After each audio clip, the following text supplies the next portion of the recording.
This 1925 wedding photo has been restored, and what showed up in the mirror surprised historians. The photograph came to the Detroit Historical Society on a warm Tuesday morning in June, wrapped in old yellow tissue paper with a short handwritten note. "My grandmother's wedding, 1925. Please take care of this." Marcus Williams, the Society's main photo restoration expert, gently unwrapped the delicate picture and set it under his bright lamp. The black and white image showed a plain church inside, with simple wooden benches in the back. In the middle stood a young couple, a white woman in a simple cream dress holding wildflowers, and a black man in a neat dark suit, his hands softly on hers. Their faces showed quiet happiness even though their bodies looked a little stiff. Behind them, a Baptist minister held an open Bible, his face serious but gentle. Marcus had worked on hundreds of wedding photos over his 15 years there, but this one made him stop. The way the couple leaned toward each other felt like they were holding on for strength. He understood what an interracial marriage meant in 1925. Detroit, it was not just rare, it was risky. As he started the digital scan, changing the contrast and light, Marcus saw something strange in the background. On the right side of the picture was a fancy mirror on the church wall. The heavy frame looked too nice for such a simple place, probably a gift from someone rich in the church. Marcus zoomed in on the mirror's reflection, thinking he might see the photographer or extra guests. Instead, he froze. There, clear in the glass, stood a figure at the church's side window, a man whose face was partly hidden by a hood or cover. His hands shook a little as he zoomed closer. The figure was not inside the church. He was outside looking in through the window. His body looked watchful, maybe even threatening. Marcus felt cold. He saved the clearer image and leaned back, staring at the screen. Who was this man? Why was he watching the wedding? And how had no one seen him for almost 100 years? Marcus picked up the note again and looked for any address. There was a phone number written at the bottom. He reached for his phone, then stopped. Before calling the family, he wanted to find out more. This picture held a bigger story than just a wedding. Marcus spent the afternoon looking through the Society's old files, hunting for any mention of mixed marriages in Detroit during the 1920s. There was not much. Most of those marriages stayed secret, held in homes or in churches brave enough to help. The Ku Klux Klan had grown strong again in that time, with millions of members across the country. In Detroit, they marched, got involved in city decisions, and scared black families and anyone who crossed racial lines. He opened a thick book of old newspaper clippings from 1925. The Detroit Free Press and Detroit News wrote a lot about Klan events, parades on Woodward Avenue, burning crosses in parks, and threats to black families moving into white areas. One short article from August 1925 caught his eye. Threats made against mixed marriage ceremony. Couple leaves city. The piece was small, with few facts and no names, saying privacy and police work were reasons. It said a wedding was planned at a Baptist church on Detroit's east side. The couple got threatening letters, and they left town before the wedding could happen. But Marcus was holding proof that a wedding did take place. Maybe the article was about someone else, or maybe the records missed something. He took a picture of the article with his phone and went back to his computer, checking old census lists and church records. Detroit had many Baptist churches in 1925, but only a few served mostly black members and would agree to do such a wedding. Marcus matched the details in the photo, the style of the benches, the windows, the wall trim. After an hour of looking, he narrowed it to 3 churches: Bethel Baptist, Second Baptist, or a small one called Friendship Baptist that was torn down in the 1960s. He sat back and rubbed his eyes. The sun was going down outside, making long shadows on his desk. The photograph sat next to his keyboard, the couple looking up at him with hope mixed with worry. Who were they? Did they live through whatever danger the hooded man meant? And why was their story missing from history? Marcus looked at the phone number again. Tomorrow he would call. Tonight he needed to learn as much as he could about what they faced. The next morning, Marcus called the number, feeling excited and a bit nervous. After 3 rings, a woman's voice answered, kind but careful. Hello, good morning. This is Marcus Williams from the Detroit Historical Society. I got the photograph you sent, the 1925 wedding picture. There was a quiet moment, then a small breath. Yes, That's my grandmother's wedding. I'm Dorothy. Dorothy Harrison. Marcus picked his words slowly. Miss Harrison, I've looked closely at the photo and found something strange in it. Could we meet? I'd like to hear more about your grandmother and that day. Another quiet moment. What did you see? I'd rather show you face to face if that's okay. I think there's more to this picture and your family's story than it first looks. Dorothy said yes, and agreed to meet that afternoon at a cafe close to the society. When Marcus got there, he knew her right away. A woman in her late 60s with warm eyes and silver hair in a neat bun. She stood up, shook his hand strongly. After they got coffee, Marcus opened his laptop and turned it to her. This is the photo you sent. He zoomed to the mirror, and this is what appears in the reflection. Dorothy leaned in, looking hard. Her hand covered her mouth.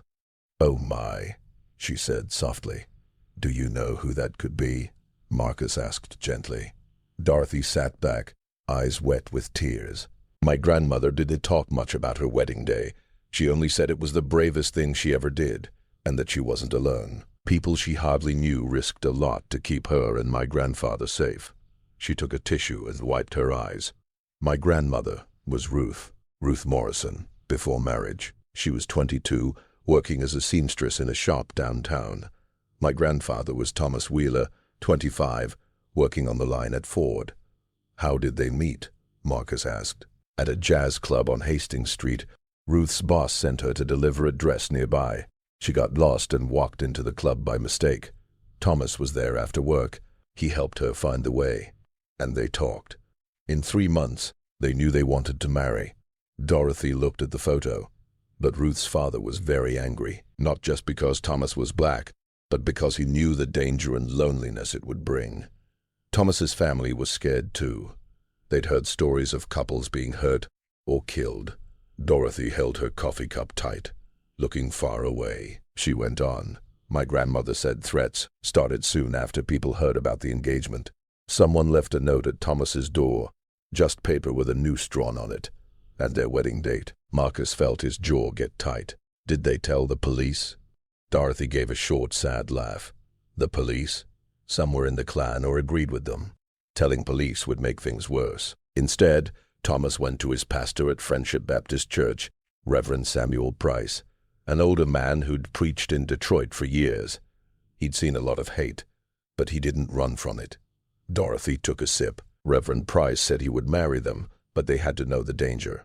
He'd done one other mixed wedding 5 years before, and that couple, his house burned down soon after. They moved to Chicago and never returned. Marcus wrote notes, questions filling his head, but Ruth and Thomas still wanted to do it. They did, but Reverend Price made rules. Small ceremony, only family and a few trusted friends. Wednesday morning when most people worked, and he'd tell the exact time only 1 day before to stop word from spreading. Dorothy took an old envelope from her purse and gave it to Marcus. Inside was a yellowed letter in neat writing. This is from Ruth's diary, the night before the wedding. Marcus opened it carefully and read. Ruth's words were plain but strong. Tomorrow I marry Thomas, and I'm more afraid than ever. But I'm also sure. We decided love is worth the danger. Our life together is worth fighting for. Reverend Price says God sees hearts, not color. I believe him, and I believe that whatever happens tomorrow, we chose love over fear. That must mean something. Marcus looked up, throat tight. She was very brave. They both were, Dorothy said softly. But they weren't the only brave ones. That's what I found out later, when my grandmother finally told the full story. The black community on the East Side, people who hardly knew them, did something that night before the wedding, something Ruth didn't know until years later. Dorothy got another coffee, her voice getting stronger. The night before, Thomas's co-worker from Ford, a man named James who lived near the church, went door to door. He didn't say why. He just asked, "Tomorrow morning, can we count on you to stand watch at the church?" Marcus leaned closer, listening hard. By morning, over 30 people said yes. Workers, shop owners, house cleaners, teachers, people with their own lives, who knew what was at risk. They knew if the Klan found out, there would be trouble. So, they made a plan. Dorothy took out another photo from her purse, showing a street with friends, hip Baptist in the back. Janes put people in shifts. Some watched corners blocks away for strange cars, or white men in groups, anyone looking suspicious. Others stayed closer, ready to warn the church if danger came. And the man in the mirror, the hooded figure, Marcus asked, heart beating fast. That was Isaiah Turner, Dorothy said quietly, a war veteran from the 369th Infantry, the Harlem Hellfighters in France. Back in Detroit, he worked nights at a warehouse. James asked him to watch the side window because of his training. Marcus looked again at the hooded figure, seeing him differently. So he wasn't a danger. He was guarding them. Yes, but he had to stay out of sight. If people saw a black man standing guard, it could cause trouble. So he wore an old coat with a hood and stood where he could see the street and inside through the window. He stayed 3 hours, from when guests came until everyone left safely. Marcus felt a rush of feeling. The photo caught much more than a wedding. It showed a whole community's quiet way of standing up and protecting. Did Ruth and Thomas know then? Marcus asked. Dorothy shook her head. Not until years later. They thought they faced it alone. But in 1968, at Thomas's retirement party from Ford, Isaiah came. He was old, using a cane. He told Ruth what he and the others did. Dorothy's eyes looked far away as she told what her grandmother said. Ruth said she woke that Wednesday with her stomach tight. Her father wouldn't come. He cut her off when she refused to stop the wedding. Her mother came secretly, helped her into the cream dress she sewed herself late at night. Marcus pictured it. The young woman's shaking hands, the heavy choice on her. Thomas borrowed his brother's suit. Ruth said he looked so good, but his eyes showed fear. They held hands in the small room behind the church, waiting for Reverend Price to say it was safe. Dorath, wise voice caught. Only 12 people were there. Ruth's mother, Thomas's parents and 2 siblings, 3 trusted couples from church, and the photographer, Albert, who had a small studio on Hastings Street. He did it for $5 and worked fast. Albert took this photo. Marcus asked. Yes. Ruth said he took only 4 pictures. They couldn't pay for more. This was the 3rd, right after vows. She remembered the flash. Blinking. Thomas squeezing her hand like we did it. We're married. Marcus looked at their hands, seeing the start of relief on their faces. But they didn't know, Dorothy went on, that outside Isaiah saw a black car go around the block twice.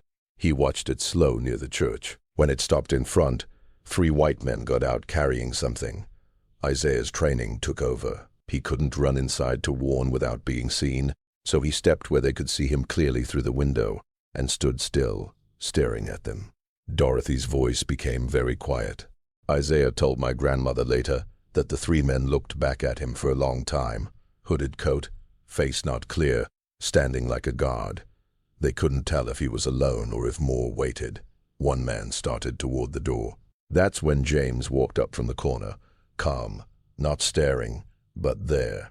Then Clara, who ran a boarding house next door, came out sweeping her steps. Dorothy smiled a little. In minutes, 5 more volunteers appeared, checking mail, talking on steps, sweeping. The message was clear. This church was watched over. Whatever the men planned, it wouldn't be easy or hidden. What did the men do? Marcus asked. Pulled in completely. They got in the car and left. Isaiah watched them go, heart pounding. Inside, Ruth and Thomas put on rings. Unaware, Reverend Price said husband and wife. Albert took the last photo. Marcus felt deep wonder. So the wedding went on without stopping. Yes, when Reverend Prick E said, "You may kiss the bride," they finally breathed, believing they made it. Despite threats, hate, danger, they survived. Dorothy wiped her eyes. But living was harder. Reverend Price told them to stay careful, maybe move to a mixed area or leave Detroit. Did they leave? Marcus asked. No. Thomas said no. Running would mean hate won. Ruth agreed. They found a small apartment on the east side, with a landlord who rented to them. Thomas stayed at Ford. Some workers ignored him, but others, especially black ones, quietly helped. Ruth lost her seamstress job when her boss found out, but she did alterations at home, Marcus spent days checking on Friendship Baptist and the East Side. He learned the church had long fought for rights. Frederick Douglass spoke there. It helped with the Underground Railroad. People gathered to stand against wrong. He found Thomas's Ford records. 42 years, steady work, no trouble. Later a supervisor job, rare for black workers then. He also found a 1927 church paper saying Reverend Price got threats after doing certain weddings, and the church formed a protection group. It matched Dorothy's words. When Marcus called Dorothy with what he found, she asked him to her home. "There's more to show you, things my grandmother left me." Her house had family photos everywhere. She set out a worn Bible, a journal, a small wooden box. "This was Ruth's Bible," she said, opening it. Between pages in the Book of Ruth was a dried wild flower from her bouquet. She kept it always, said it showed beauty can grow in hard places. The journal had her writings from 1925 to 1930. Marcus read bits: daily life, work, meals, family visits, small happy and hard moments. Sometimes struggles showed. June 15th, 1926. "A woman spat at me going to market. Thomas says, 'Don't let it hurt. Her hate is about her.' He's right, but it stung." October 3rd, 1927. "Thomas came home upset. Someone at work called him a traitor for marrying me.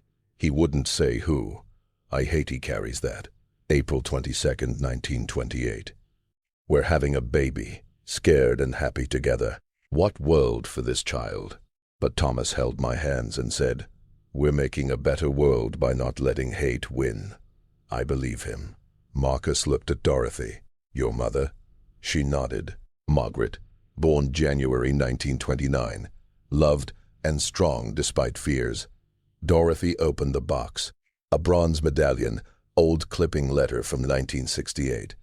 After Isaiah told them, Thomas found as many volunteers as he could. Some moved, some died, but he found 12 still in Detroit. He invited them to dinner. She gave Marcus the clipping from Michigan Chronicle. November 1968. Community honors unsung heroes. Small notice about honoring people who protected neighbors in hard times. No details. Thomas had medallions made, Dorothy said, showing the bronze one. Simple, engraved Friendship Baptist, 1925. Clasped hands. He gave one to each who stood watch. Isaiah's daughter sent this after he died in 1972. He kept it by his bed. Marcus held it, feeling the history. But the most important, Dorothy said, is Ruth's letter to Isaiah after that dinner. She never mailed it. Maybe felt words weren't enough. Marcus read the shaky old writing. "Dear Isaiah, how can I thank you for something I didn't know about? For 43 years, Thomas and I thought we married alone. Our courage, ours only. Learning we were surrounded by such love and bravery from near strangers changes everything about that day. You didn't just guard our wedding. You guarded our faith in people. You showed we are defined by the best, not the worst." That photo Albert took. I looked at it thousands of times, saw our fear. Amazed we lived. Now I see it new. Now I know outside the frame, beyond the camera, we're human guardians. People like you who chose courage over ease, unity over safety. I can't repay, but I can make sure he world knows. Marcus felt tears. She wanted the story shared. Dorothy nodded, but she never knew how. The helpers wanted no names. Some still feared trouble years later. Ruth worried it would seem like showing off, so it stayed family quiet, passed in pieces.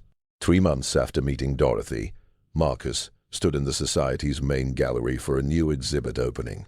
The big restored wedding photo hung large on a deep blue wall. Next to it, the zoomed mirror image with Isaiah's reflection and clear explanation. But more was there. Marcus and Dorothy gathered records. Where Ruth and Thomas lived, Thomas's job history, Ruth's journal pages, church photos, stories from volunteers' families. The exhibit was called Love and Solidarity, an untold story of courage in 1925 Detroit. It told not just their story, but a community's choice to protect instead of hurt, to welcome instead of push away. Dorothy stood with Marcus, watching a young couple read every panel, stopping at photos. "Do you think this is what Ruth wanted?" she asked, softly. I think, Marcus said, Ruth wanted people to see love lasts not because it's simple, but because people choose to guard it. That's what this shows.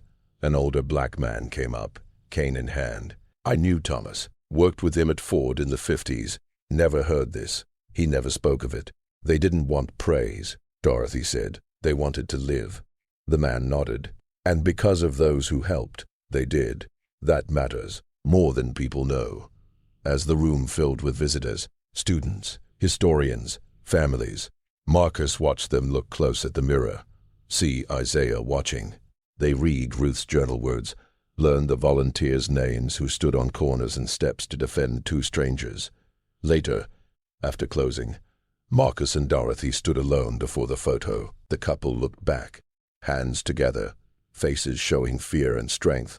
That first caught Marcus' mom. This ago, every time I look, Dorothy said, I see more. Not just inside the frame, but outside it. The hidden network of courage and love that made it possible. Marcus smiled. That's what photos do. They hold 1 second, but carry so much more. Every photo is a mirror, showing not only what happened, but who we are and what we choose to do.